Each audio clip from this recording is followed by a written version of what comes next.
Hey guys, good morning. I know it's been a while since I've done a video where I actually have stuff up, but this is what we are currently reading, or you should have looked at yesterday on Thursday. So today should be Friday. You should have read this text by now. I know it's a little difficult to see on here, but you should have again read the text, and you can also pull it up and look at it yourself. And just follow along as I analyze with you.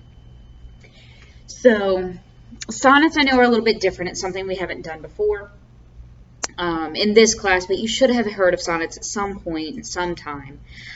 So you should know by now that you can identify quite a few basic things when you are looking at sonnets. Obviously, you should know that it is 14 lines by now, and of course, if we know it, we should have it written somewhere. So, 14 lines. We know that to start with. We also know that this is by Shakespeare, which we know it falls under the Shakespearean or English category of sonnet. Therefore, we know a couple of things. We know how this sonnet is organized, first of all. So we know that it has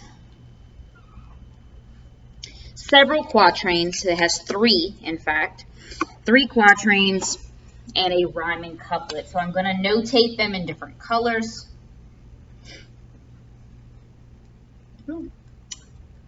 Went a little farther. Okay. And blue for the last one.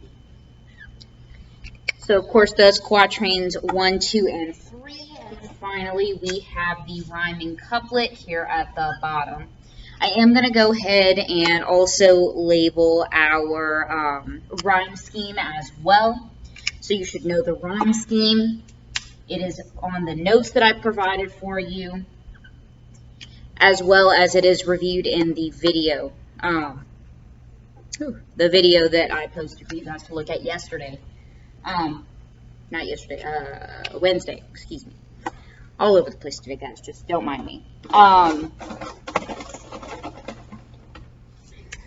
So we are looking at the rhyme scheme, which of course is going to be AB, AB, CD, CD, EF, EF, GG. And not GG as in good game, but GG as in those two rhyme. So we are looking at this sonnet now. We have labeled our rhyme scheme. We have labeled our quatrains and our couplet. We know all these basic pieces and parts. We also know that it's 14 lines. And because I've already let you know that this is the most typical of sonnets that you will see, we can also assume that this sonnet is about love of some sort. Remember, one emotion is kind of the focus, and one emotion. That one emotion in this particular case is love. So I'm telling you that from the get-go. In quatrain 1, so let's sit there and break down quatrain 1. So quatrain 1 says, "Shall I compare thee to a summer's day? Thou art far more lovely and more temperate. Rough winds do shake the darling buds of May, and summer's lease hath all too short a day." So the first thing that I hope you guys notice is the fact that there is a beautiful question mark right there for us to make a comment about. And of course, these are known as rhetorical questions. So rhetorical questions are questions that require no answer. And because they require no answer, you're just supposed to think about that concept and determine what that concept is and why it's important to the rest of the text. So it says, "Shall I compare thee to a summer's day?" Something else that I hope you notice right off the bat, I. I is our first person point of view. I in this particular case does not necessarily mean Shakespeare. Shakespeare is the writer, but because poetry is fiction, it is not always safe to say that Shakespeare is the author as well as the speaker. So Shakespeare is the author, but the speaker is the person who is I, whoever that I happens to be. So a first person, unknown narrator is all we really know. So they are comparing someone to a summer's day. So I want you to keep in mind that the concepts are the words thee, T-H-E-E, thy, T-H-Y, and thou, T-H-O-U, are all just different forms of the word you or your depending on the context. So here, is going to be you. So shall I compare you to a summer's day? So they're going to make they're using this question to ask if they should make a particular comparison between this person and a summer's day, which means we need to talk about what summer's day represents, or summer. So this is going to be a concept known as an archetype. So we have talked about archetypes a couple of times. Hopefully you guys have watched the review video I posted yesterday, and this video will be kind of going over that information and using that information to analyze this particular text. So archetypes. Archetypes are basically a type of symbolism. So symbols represent something and they have some kind of meaning. So for example, the Apple symbol or the Apple logo for the Apple company, it doesn't just mean Apple, it means the company itself. It's a representation. So obviously if you've ever seen the McDonald's M, you know it stands for McDonald's. So it was the same thing here. Certain concepts in literature mean other things, and they're pretty stereotypical. We know what they are without having to be told very often. So for example, a couple of really, really big concepts for archetypes are going to be colors, seasons, weather, and stereotypes. Oops, running out of space there. So for example, if you're looking at colors, so colors can represent other meanings. So for example, if we have blue, this is purple, excuse me. Purple typically is associated with royalty, for example. Blue is typically associated with sadness. Red is associated with two emotions. It's first associated with anger most often. Second, it is also associated with love. Black, for example, black is typically seen as a connection to death. Dying or something negative.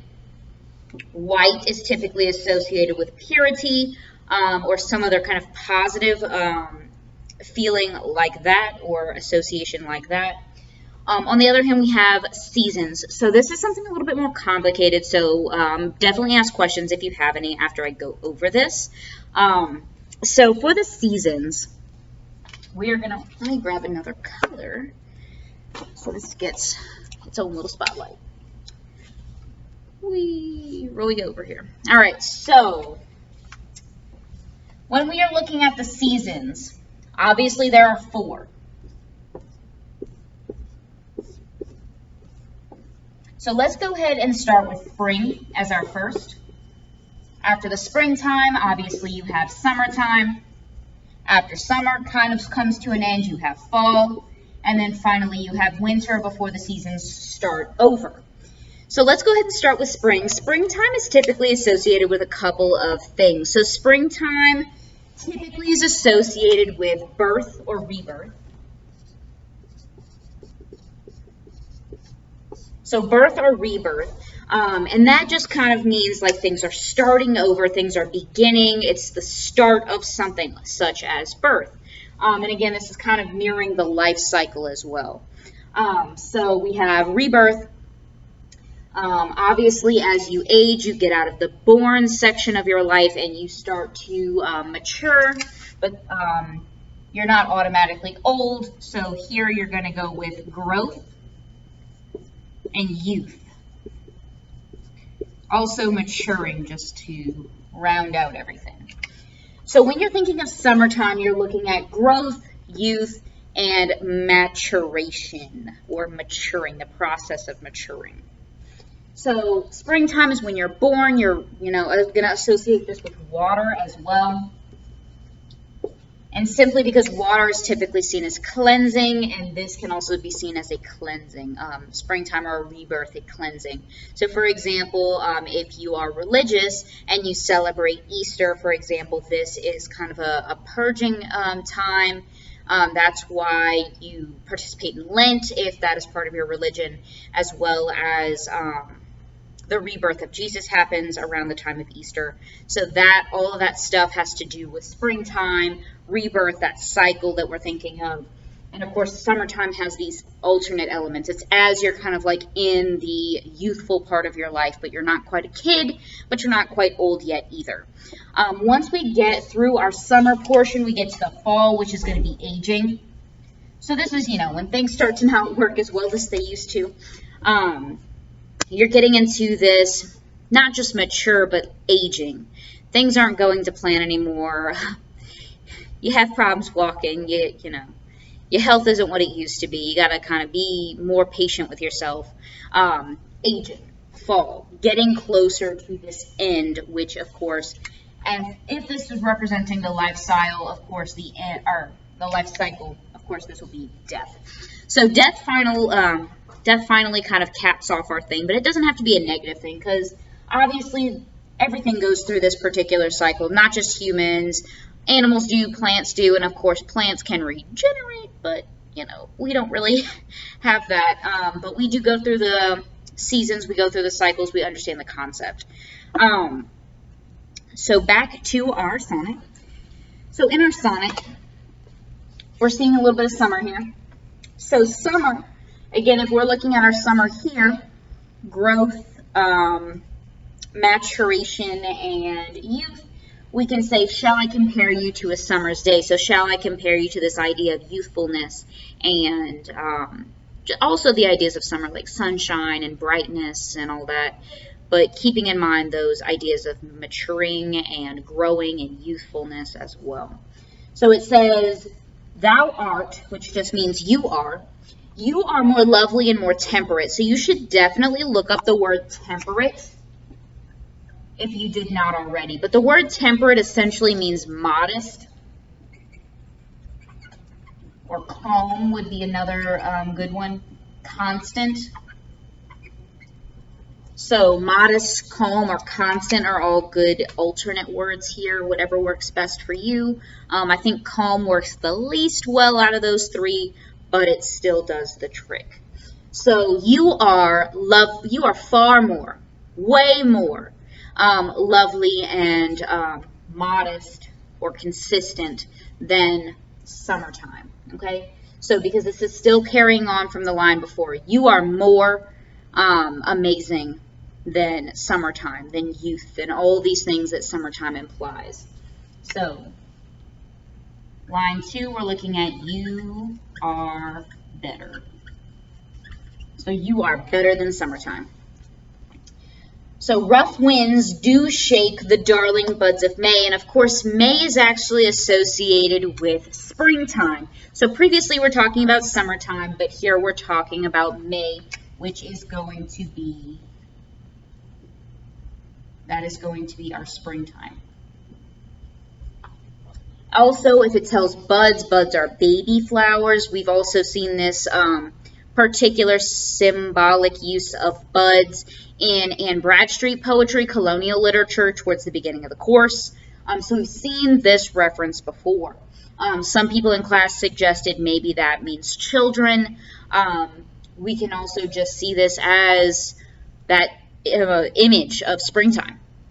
And we also see another correlation to, seasons and weather here with rough winds. So with weather being another archetype, we can see that rough winds may be important. So rough winds talking about possibly stormy weather. Rough weather doesn't need to just mean storms, of course, but it does typically, have that connotation. And of course, storms can also represent something else. They can represent hardship. They can represent chaos. They can represent some kind of bad situation that's coming towards us. So rough winds do shake the darling buds of May. So rough winds kind of shake up this springtime, this, baby version of us to kind of create what is summertime.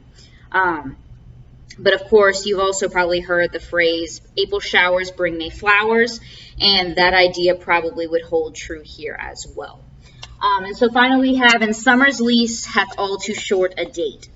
So summer's lease, when you have a lease for something, you own something for a bit of time, or you have access to that thing for a bit of time. So summer does have a lease of time. Summer is only a few months long every year, and then it goes away. It moves into the fall, and then winter, and then spring before we have summer back again. So it's saying that summer is too short. Okay, so I would compare you to summer, but it's too short. You don't end the same way summer does. You don't have these rough winds the way springtime does to bring summer about. You are more lovely and more temperate, more calm, more constant, more modest than the summertime. So essentially our overall meaning for this first quatrain is you are better than summer. And it compares a couple of ways that he or she, because it doesn't tell us if it's a he or a she, we do not know, is better than the summer's day. That moves us into quatrain 2. Quatrain 2 says, sometime too hot the eye of heaven shines, and often is his gold complexion dimmed, and every fair from fair sometime declines, by chance or nature's changing course untrimmed. So, the first 2 lines, looking at these, they go together. They clearly go together based on how they are written. So first it says, sometime too hot the eye of heaven shines. So eye of heaven here is that kind of kinning that I was referring to when I was talking to you guys in one of the videos that I posted for you guys just as a review. So this is renaming the sun here. So eye of heaven, again, it does seem like it could possibly mean God, but here it does mean sun, and we get that especially from shines. So the eye of heaven shines. But again, if the sun is shining, especially in the summertime, we live in Louisiana, we know what that means. It's too hot. Guys, we walk outside and we start sweating the second we step foot outside of the air condition. There are places in the north that don't have air conditioning because it doesn't get hot like this. And it's so hot and muggy on top of that. So we know what this means. We understand that it gets hot during the summertime.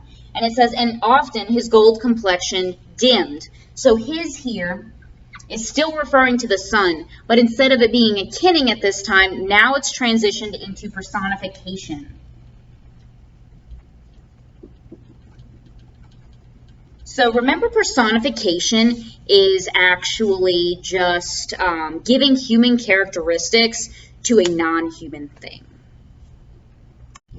And so also in stanza 2, quatrain 2, we are seeing, again, not only this his for the personification, but we're also seeing this gold complexion dimmed. So the sun, golden, its complexion, its color, its coloring would be golden. If it's dimmed, it is made less bright. So the way the sun is less bright is through clouds. So again, we're seeing more of this weather situation going on. So again, these archetypes, and here with weather. So not only here do we have the dimmed as in like shadier, could be positive, but we also could have something more severe like the rough winds and a storm. But he's saying the sun is too hot, so he can't, or he or she cannot compare the person to, just a sunny, hot day because it is too hot. And, the sun's not always bright, but potentially she or he is. Then we move on to the next 2 lines. And every fair from fair sometimes declines, by chance or nature's changing course untrimmed. So here, the key to these couple of lines is definitely defining 3 important words. The first 2 are fair. The word fair has a series of meanings. So there are quite a few that you can probably think of off the top of your head, but I'm going to list a few. For example, in class we came up with fare as in money that you pay to someone for a ride. So as a taxi driver, you pay a fare. A festival, so an event that you go to, such as the Orange Festival or the Seafood Festival. Good as in fair, like it's a fair, like good quality. There was fair as in equality, so equal, something is fair, so a judgment. There was also fair as in an amount, so a fair amount, a good amount of something. We had, let me look at my cheat sheet over here, 2 other ones. One is fair weather, Light, fair, as in color, light, a light color or a light texture. And finally, pretty. So someone who is fair is typically seen as pretty, but fair can also mean light. So like light hair, light skin, light eyes. So defining those two words fair, you can replace these two words fair a couple of different ways. So every fair sometimes declines. So fair can be a couple of words here. It could be fair as in beauty. Beauty declines. Fair as in fair weather. Fair weather can decline. An amount of something, a fair amount can decline. So several things can go downhill. And here, if you're looking at this going downhill, if the summer goes downhill, if the sun isn't as bright as it used to be, if the sun is too hot, if it's all these things, fair from fair, and it declines. If it's not as good as it used to be, again, still seeing her or him, the person being compared, as better than the situation being described here. So again, the summer. Finally, nature's changing course untrimmed. So here, it's really important to define the word untrimmed. So in class, we talked about possibly hair or hair being unkept. We had a couple of great suggestions like not tameable or untamable, not controllable. And so all of these things really talk about the fact that there's not much you can do. And if we start looking at the fact that we're talking about summer, we're talking about weather, you can't change those things and you can't really control those things. So this nature's course, nature's changing course, so nature's always changing and it's uncontrollable. So versus this person that's being compared, they're pretty constant, which we talked about up here, temperate being constant. So unlike the weather, this person is constant. They're not chaotic like the weather may be. So not changing. That moves us into our last quatrain, quatrain 3. So in quatrain 3, we see, by thy eternal summer shall fade, or by thy eternal, excuse me. But thy eternal summer shall not fade, nor lose possession of that fair thou owest. Nor shall death brag thou wanderest in his shade, when in eternal lines to time thou growest. So you're going to notice that there are the little apostrophes in these particular words. There are 3 in this particular quatrain. That just means there is a letter missing, or it has been adjusted to match the rhyme scheme or the syllable count of the line. So for example, owest actually is going to have 2 alternate meanings. We're going to have to determine which one. So it could be owe, like you owe someone money, or it could be own, as in I possess something. I am the owner of.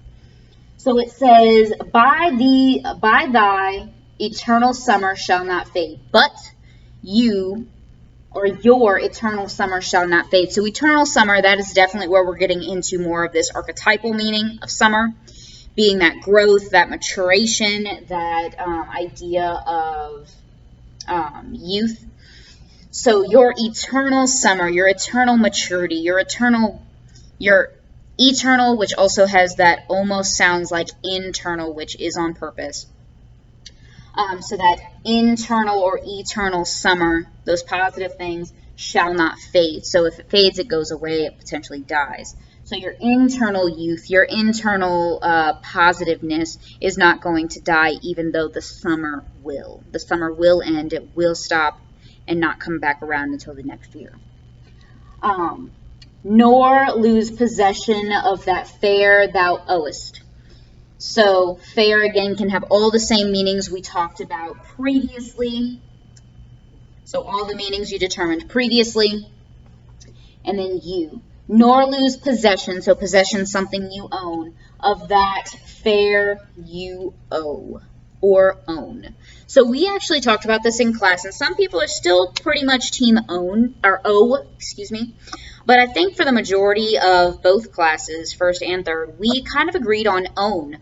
because it talks about losing a possession here, something you own. So it would make sense that they would carry that word later on in the sentence. So you will not lose whatever fairness you have. So whether that's fairness as in goodness or equality or beauty in some senses, you're not going to lose those things. You own them. They're yours. Also, kind of going back to this eternal summer, internal summer. Nor shall death brag, thou wanderest in his shade. So we see the personification of death.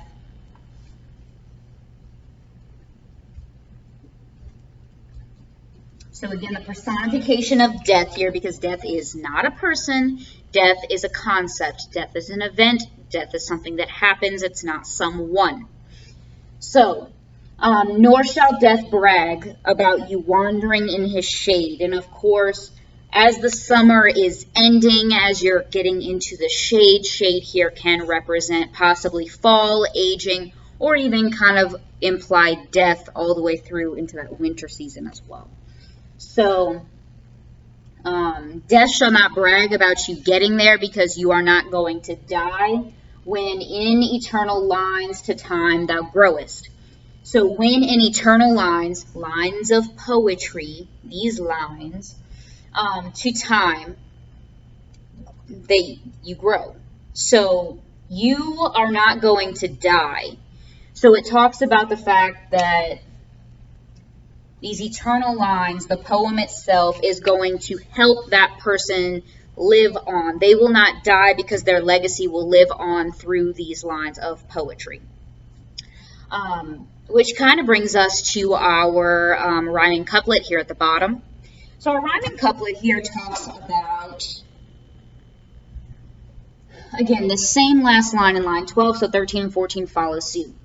So long as men can breathe or eyes can see, so long lives this, and this gives life to thee.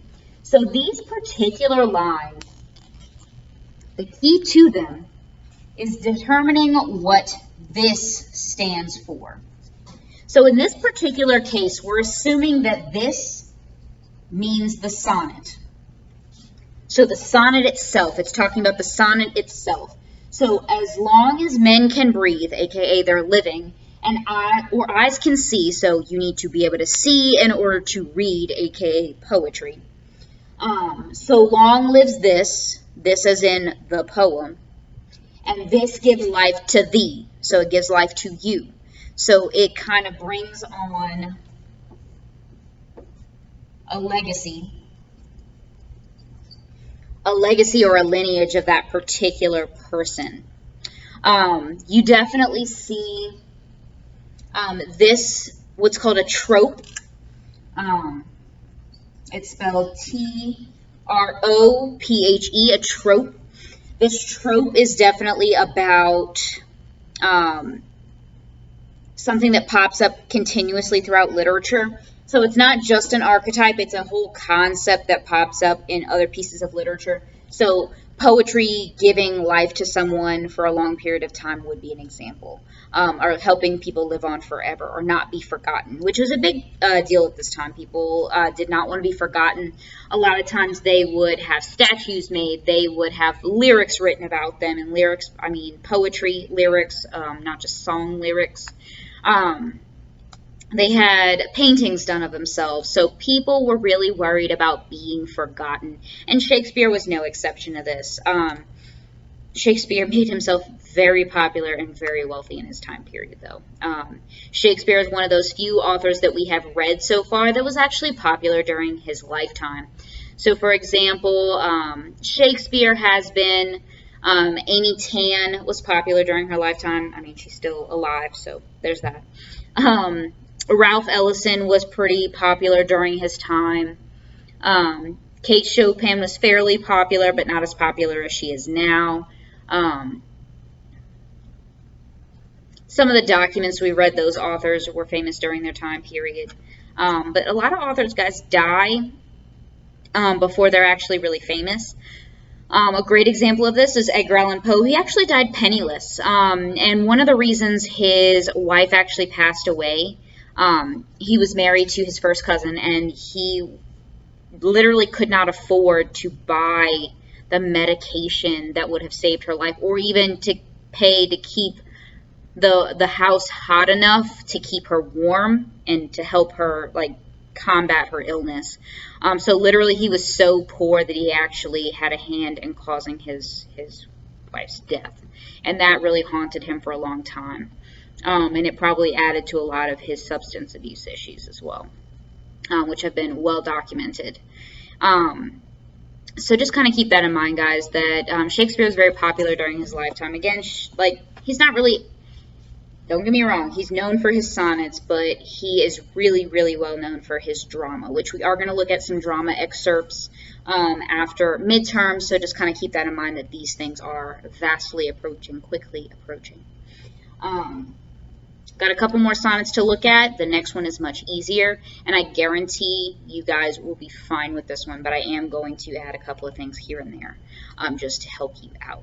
Let me know, as always, if there are any questions. I'd be happy to help. If this is useful to you, please use it. Please let me know that it's been beneficial to you, and if you have watched all the way to this point, let me know what has been your favorite text so far.